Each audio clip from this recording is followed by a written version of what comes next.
Hello, പുതിയ വീഡിയോയിലേക്ക് എല്ലാവർക്കും സ്വാഗതം. ഗുണ്ടൽപേട്ടിലെ പൂത്തു നിൽക്കുന്ന സൂര്യകാന്തി പാടങ്ങൾ കാണാൻ വേണ്ടിയുള്ള യാത്രയാണിത്. സൂര്യകാന്തി പൂക്കൾ കാണാൻ പറ്റുമോ എന്നുള്ള കാര്യത്തിൽ സംശയമാണ്. ഏകദേശം മലപ്പുറം കഴിഞ്ഞപ്പോൾ വഴിയിൽ കണ്ട ഒരു കടയിൽ കയറി ചെറുതായിട്ടൊന്ന് കഴിച്ച് വീണ്ടും യാത്ര തുടർന്നു. നേരം വെളുത്തെങ്കിലും കോട കാരണം ദൂരക്കാഴ്ച വളരെ കുറവാണ്. അങ്ങനെ കോടയും നാടുകാണി ചുരത്തിലെ കാഴ്ചകളും കണ്ട് ഞങ്ങൾ ചുരം കയറി തുടങ്ങി.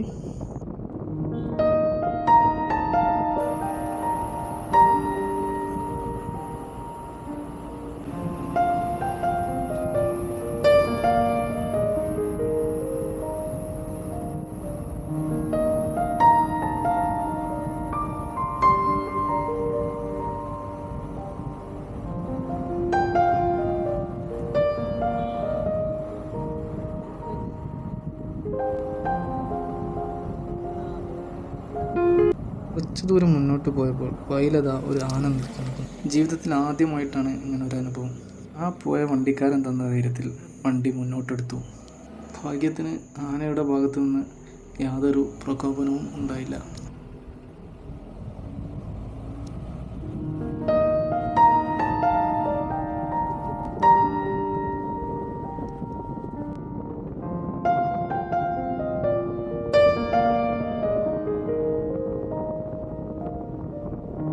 കേരള തമിഴ്നാട് ചെക്ക് പോസ്റ്റുകളിലെ പരിശോധനയും കഴിഞ്ഞ് നേരെ ഗൂഡല്ലൂരിലേക്ക്.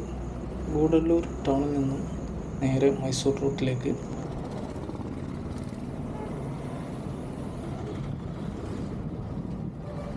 കുറച്ചു ദൂരം മുന്നോട്ട് പോയതിന് ശേഷം കണ്ട ഒരു ഹോട്ടലിൽ ഭക്ഷണം കഴിക്കാൻ കയറി. പൊറോട്ടയും മുട്ടക്കറിയാണ് കഴിച്ചത്. കുറ്റം പറയുന്നല്ലോ, നല്ല ഭക്ഷണമായിരുന്നു. ഈ വഴി നിങ്ങൾ പോവുകയാണെങ്കിൽ ഈ ഹോട്ടലിൽ ധൈര്യമായിട്ട് കയറി ഭക്ഷണം കഴിക്കാം. കഴിച്ചതിൻ്റെ അനുഭവത്തിൽ നിന്നുള്ള അഭിപ്രായം മാത്രമാണിത്.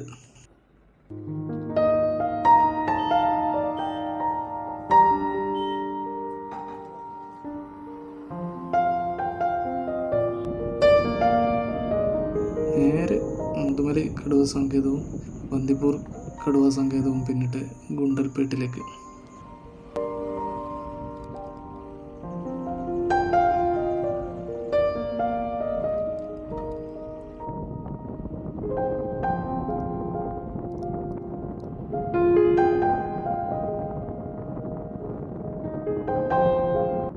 ബന്ദിപ്പൂർ സംരക്ഷിത വനമേഖലയിൽ നിന്നും പുറത്ത് കടന്ന ഉടനെ തന്നെ വലതുവശത്ത് കുറച്ച് ആളുകളെ കണ്ട് വണ്ടി നിർത്തി. സംഗതി അത് തന്നെ, നമ്മൾ തേടി വന്ന സൂര്യകാന്തി പൂന്തോട്ടം. ഒരാൾക്ക് അകത്ത് കടക്കാൻ 25 രൂപ. പൈസ കൊടുത്ത് അകത്ത് കയറി.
ഞങ്ങളൊരൽപ്പം വൈകിയോ എന്നൊരു സംശയം. പൂക്കൾ ചിലതെല്ലാം വാടി തുടങ്ങിയിരിക്കുന്നു.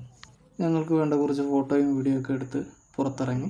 കുറച്ചുകൂടി വലിയ തോട്ടങ്ങൾ തേടി യാത്ര വീണ്ടും തുടർന്നു. ഗോപാൽ സ്വാമി കുന്നിലേക്കുള്ള വഴിയിലേക്ക് കയറി. കുറച്ച് മുന്നോട്ട് സഞ്ചരിച്ചു കഴിഞ്ഞാൽ പിന്നെ വിജനമായ റോഡും കൃഷി സ്ഥലങ്ങളും മാത്രം.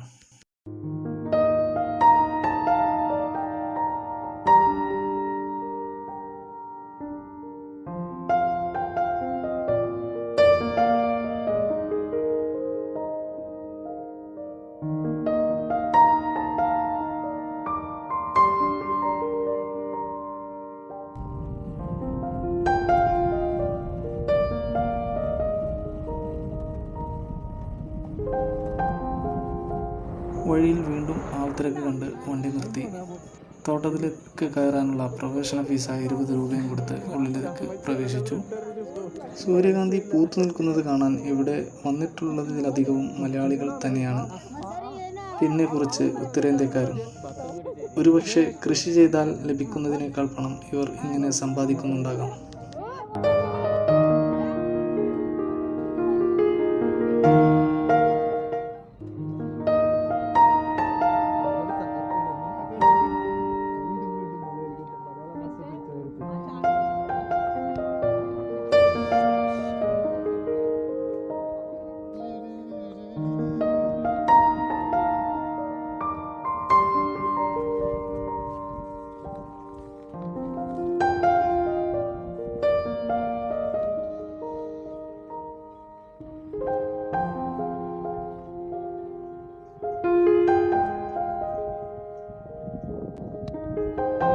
അവസാനമായി നിങ്ങൾ സൂര്യകാന്തി പൂത്തു നിൽക്കുന്നത് കാണാൻ ഗുണ്ടൽപേട്ടിലേക്ക് പോകാൻ ഉദ്ദേശിക്കുന്നവരാണെങ്കിൽ ഓഗസ്റ്റ് മാസം ആരംഭത്തിൽ തന്നെ പോകാൻ ശ്രദ്ധിക്കുക. എന്നാൽ കുറെ കൂടി നന്നായി പൂത്തു നിൽക്കുന്ന സൂര്യകാന്തി പൂക്കൾ നിങ്ങൾക്ക് കാണാം.